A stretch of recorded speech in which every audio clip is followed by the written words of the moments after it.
El interactivo de mayor calidad de la radio por Palma 90. Acción Mañanera.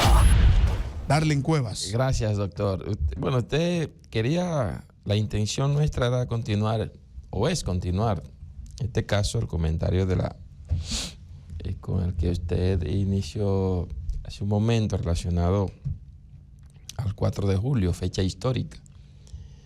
Histórica para los Estados Unidos de Norteamérica.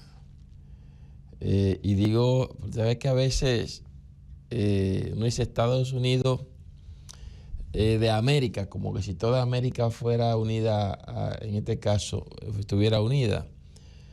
Pero indistintamente se puede hablar de Estados Unidos de Norteamérica, porque ahí es donde está realmente esa gran urbe, compuesta por estados. Por eso se llama Estados Unidos, que de igual manera incluso los mexicanos son confederados. Los mexicanos tienen una federación, a lo que se le llama de igual manera Estados Unidos de México. En este caso estamos hablando de Estados Unidos de Norteamérica, que muchos confunden con el término de la ciudad principal, doctor, de Nueva York. Gente que dicen Estados Unidos es decir lo mismo que Nueva York, y no es lo mismo. En Nueva York es un condado.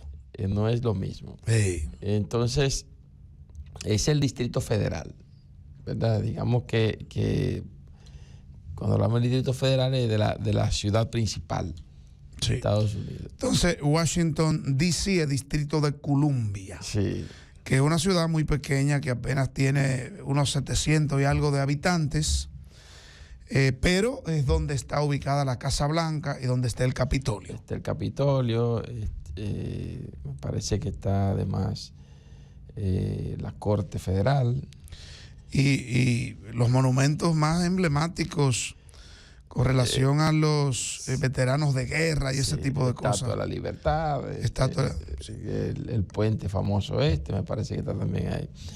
Pero miren, esta guerra de independencia del 4 de julio, me parece que de 1776, que libraron, y aquí hay que destacar un elemento. Este conflicto se da, no es ni siquiera por un asunto del territorio per se, es decir, de que yo soy nativo de aquí y que como soy nativo de aquí voy a reclamar lo que me pertenece, porque desde mucho tiempo se ha dicho que la raza originaria de los Estados Unidos de Norteamérica es el indio americano, el indio norteamericano, una especie de aborigen como lo tuvimos aquí, ¿verdad? Es la raza originaria de allí. Y decir que Estados Unidos fue una colonia y estaba obviamente habitado por colonos, y a estos colonos fundamentalmente de origen francés y origen británico de Gran Bretaña, que fueron y colonizaron esa parte ahí y obviamente obedecía a los intereses de Gran Bretaña, que en cierta forma Estados Unidos, lo que hoy es Estados Unidos de Norteamérica, conjuntamente con otras colonias como Canadá, que era parte también de la llamada 13 colonias británicas, que formaban todo lo que era un andamiaje de intereses a favor de Gran Bretaña. Y el conflicto inicia, óigase bien, porque no es por un asunto, como decía hace un momento, de que yo voy a tomar la iniciativa de independizarme porque este territorio, yo nací aquí y me pertenece. Es fundamentalmente por un problema de impuestos, doctor John. O sea, Gran Bretaña, que tenía un conflicto con los franceses, incluso en la llamada guerra de los 7 años, me parece, sí, de los 7 años, tenía un conflicto con los franceses. Gran Bretaña logra, de alguna manera, tener ganancia en este conflicto bélico, y a partir de que gana este conflicto, bueno, comienza a trazar una serie de estrategia económica que lacera sensiblemente los intereses, en este caso, de los habitantes de las colonias que ellos controlaban, los británicos. Y entonces le aumenta los impuestos a los colonos, en este caso de los Estados Unidos, de lo que hoy es Estados Unidos de Norteamérica, y evidentemente estos impuestos disgustan a los colonos británicos en Estados Unidos. Y ese disgusto contrae a que estos comiencen a hacer una serie de protestas, a manifestaciones en contra de los impuestos, y de ahí se inicia esto por más o menos para 1773, 1774. Y es este conflicto que da inicio a lo que luego se denominó la Guerra de Independencia de 1776, un 4 de julio, que es cuando se proclama. De manera que esta situación entre que se inicia es básicamente con la contradicción entre Gran Bretaña y Francia, el conflicto entre estas dos naciones, porque también hay que decir que ahí hubo parte que compone de los Estados Unidos de Norteamérica, me parece que como Ohio, que fue controlada por los españoles. Lo que quiere decir que esta parte de Norteamérica, así como la parte de Suramérica, la controlaban los europeos, doctor John.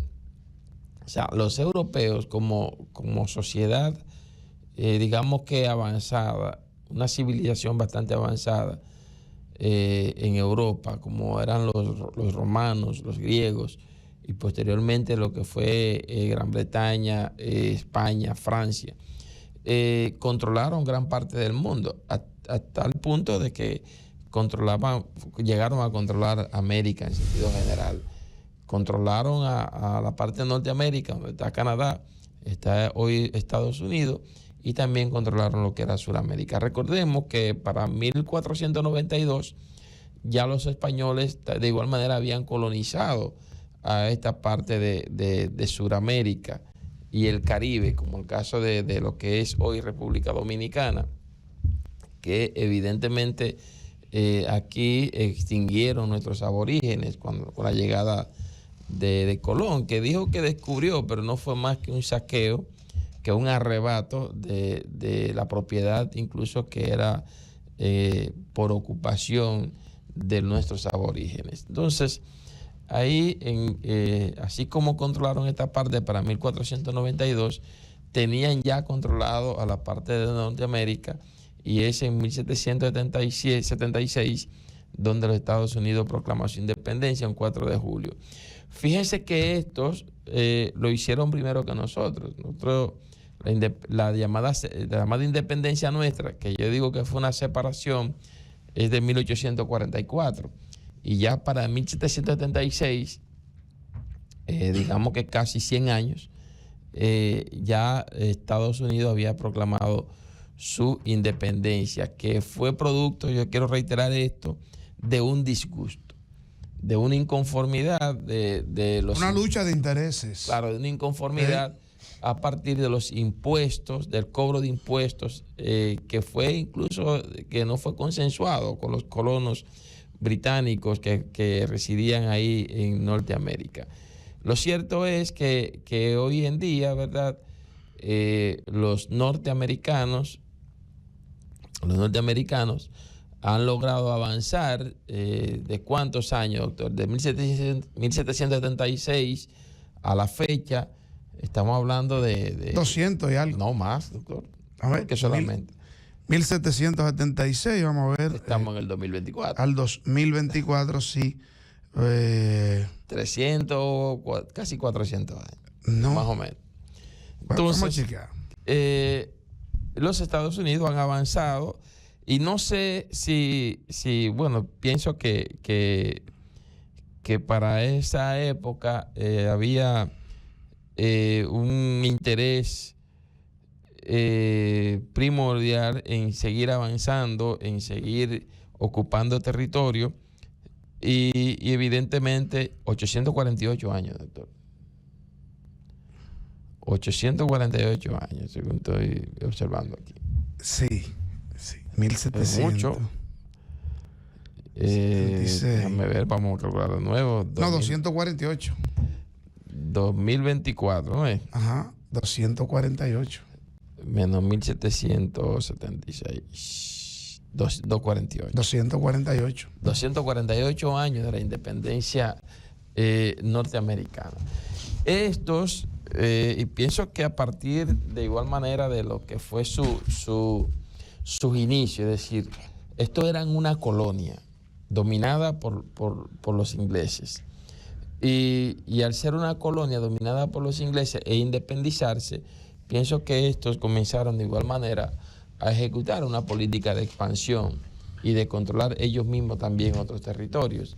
Decir que hoy en día los Estados Unidos, y bueno, ya hoy un poco igualando más la forma, porque hoy todavía ejercen una función de injerencia en otros países, incluso desde el punto de vista militar, pero de igual manera hoy se creen los policías del mundo. Hoy se creen que ellos pueden incidir en otras democracias. Yo pienso que eso está relacionado fundamentalmente a su propia historia, porque de igual manera ellos, después que se independizaron, comenzaron a ocupar territorio que no era de ellos. Hasta el punto de que después de su independencia, comenzaron a controlar territorios que pertenecen a México, por ejemplo. Hay territorios que hoy son incluso estados, parte de la Federación de los Estados Unidos, que eran anteriormente territorio de lo que es hoy México. México era mucho más grande de lo que se puede observar en el día de hoy, pero en conflictos con mexicanos, que de igual manera los mexicanos libraron una batalla en favor de su independencia, pero Estados Unidos quedó con gran parte del territorio mexicano. Y de igual manera, Estados Unidos comenzó a incidir en otras latitudes. Recordar que, por ejemplo, para 1916, Estados Unidos invadió República Dominicana. Ya como Estado-nación, lo invadió, ¿verdad? Y controló aquí en República Dominicana todo lo que tenía que ver con las entradas económicas.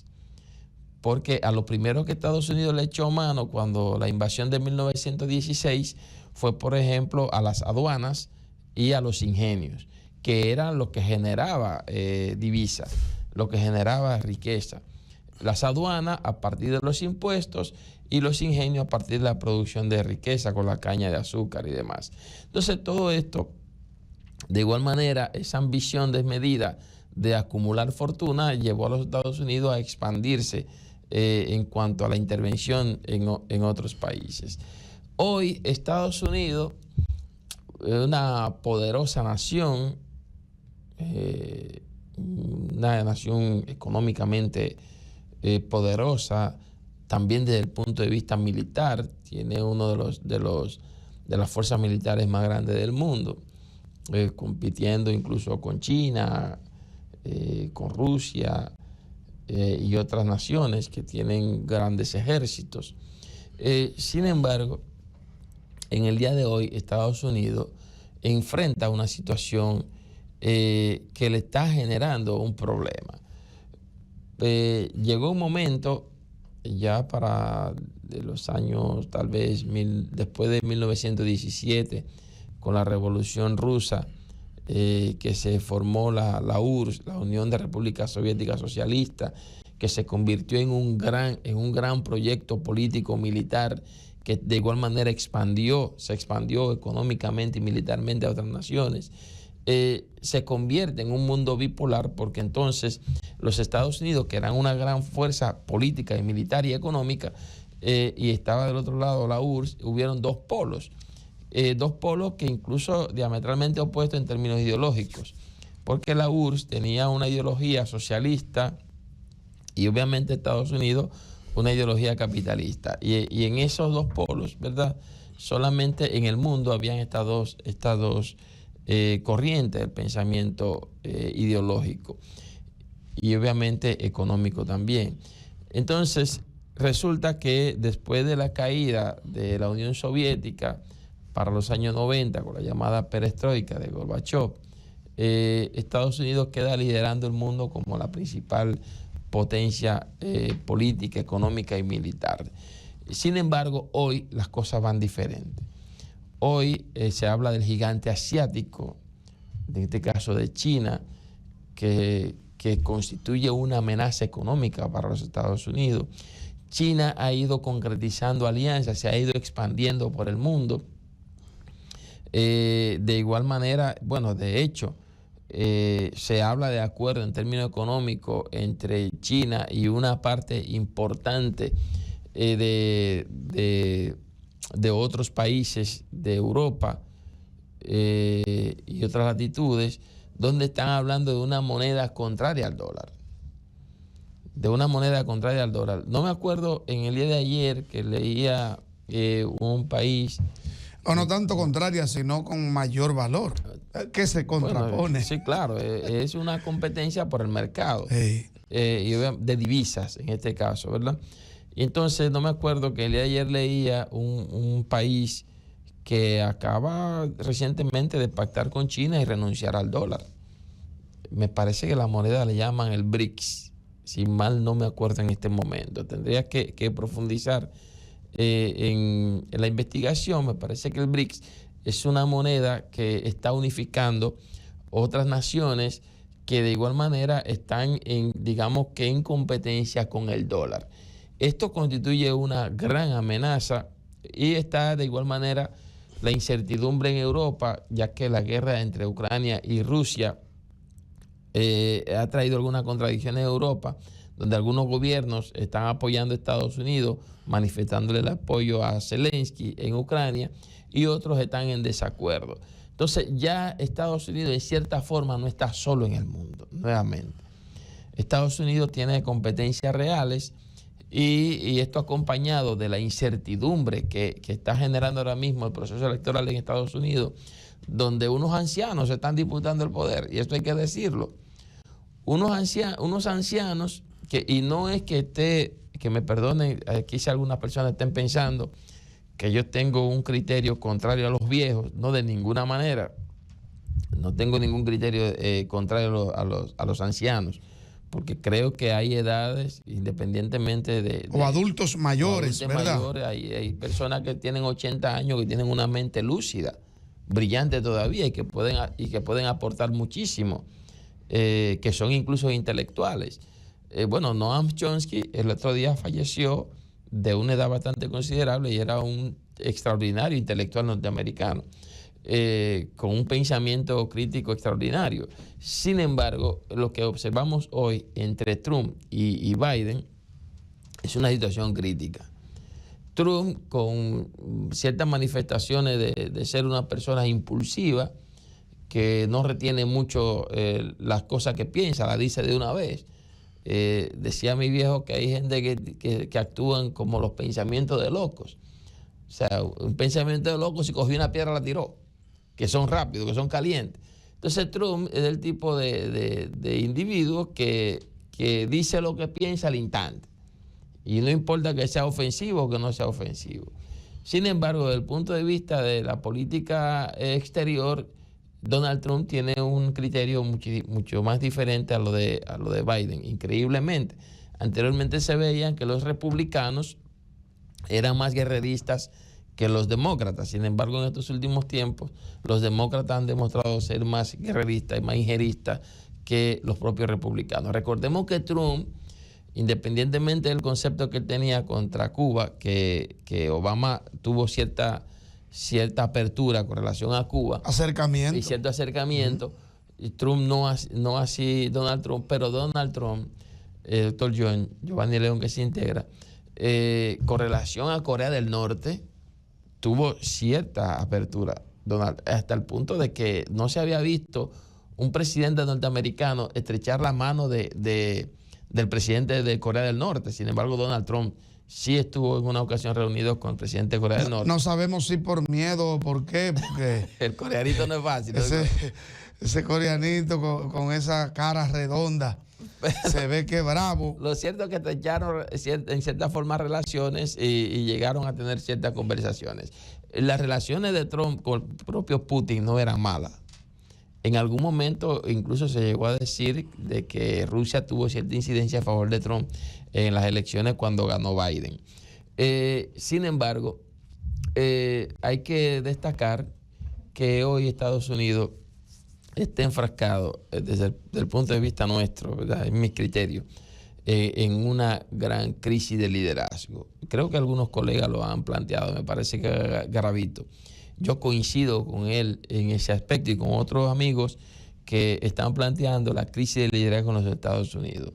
Es como que han dejado que personas con cierto problema, ya quizás por la edad misma, estén dirigiendo los destinos de lo que es, o de lo que entiendo yo que era la nación más poderosa del mundo, porque ahora, reiteramos, ya hay cierta competencia y que constituye una amenaza económica como el gigante asiático. Entonces, han dejado el liderazgo a la longevidad. Claro que sí. Ahora mismo los líderes, ¿verdad? Los dos andan rondando los 80 años. Uno un poquito pasado y otro... Y en el caso de Biden... Biden tiene como 78, 79 años. Donald Trump anda en los 80, 81 años y obviamente que son los dos únicos que se ven con las posibilidades reales de dirigir la cosa pública. En el los caso de Estados Biden, Unidos. doctor, la situación es mucho más crítica, porque él mismo, yo creo que te leía un titular donde él dice que él no está seguro si puede como sostener su candidatura. Entonces, ahí es mucho más grave. Biden se observa una persona que tiene problemas serios de salud. Biden se observa a alguien que va caminando, tropieza con sus propios pies. Biden se observa un poco desorientado. Biden se observa incluso hasta un poco incoherente en sus discursos. Entonces, esta situación de crisis, creo que antes de las elecciones de noviembre, Estados Unidos, o en este caso el Partido Demócrata, está llamado a resolver ese problema, pero ya. Y el tiempo es bastante corto.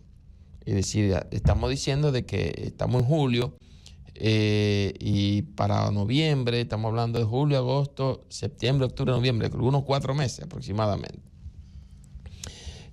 Tienen que resolverlo pronto, primero porque el tiempo ya es relativamente corto. Estamos hablando de 4 meses.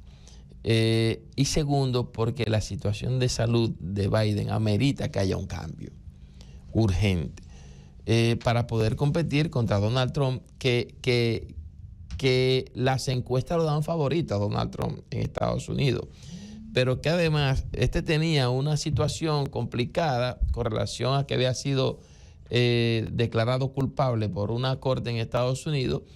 Sin embargo, la Corte Suprema ha decidido darle ciertas concesiones ahora mismo a Donald Trump, lo que significa que puede habilitarlo. Y ya, por ejemplo, Biden decía el otro día, mira, es un mal precedente que la Corte Suprema de Estados Unidos le haya dado concesiones favorables a Donald Trump. Digo, bueno, tal vez, porque aquí hay que decir que el sistema político, social y económico de los Estados Unidos, cuando hay una situación, pienso yo, como la que está padeciendo ahora, con un presidente que se evidencia un tanto desequilibrado, perdón, no quiero decir que esté loco, porque no vaya a confundir, un tanto desequilibrado, porque tiene como poca estabilidad, incluso hasta caminando se observa que tiene poca estabilidad, pero además tiene poca estabilidad en cuanto a articular su propio discurso. Esto evidencia que hay que hacer algo urgente. Y yo no dudo que el sistema social, económico y político de los Estados Unidos, viendo la realidad que tiene Biden y que esté planteándose ahora mismo que no pueda reelegirse y darle paso a Donald Trump. De ahí que como sistema, es la interpretación que yo le doy a la aprobación de la Corte Suprema o la Suprema Corte de Estados Unidos de darle ciertas concesiones y posibilidades a Donald Trump para habilitarlo como candidato. De ahí que no dudo de que el sistema le esté abriendo las puertas a Donald Trump para que sea el sucesor en la Casa Blanca. Vale. Mire, quiero aclarar lo siguiente, o recapitular en ese tema en solo 15 segundos. La ciudad de Nueva York es un estado y está compuesta por 5 condados, que son Manhattan, Brooklyn, Queens, el Bronx y Staten Island, que está ubicada al norte y hace frontera con Canadá y la ciudad de Buffalo de Nueva York. Por tanto, la gente siempre dice, me voy para Nueva York. Lo que pasa es que te digo que era un condado. Sí, es un estado. Hubo un lapsus, sí.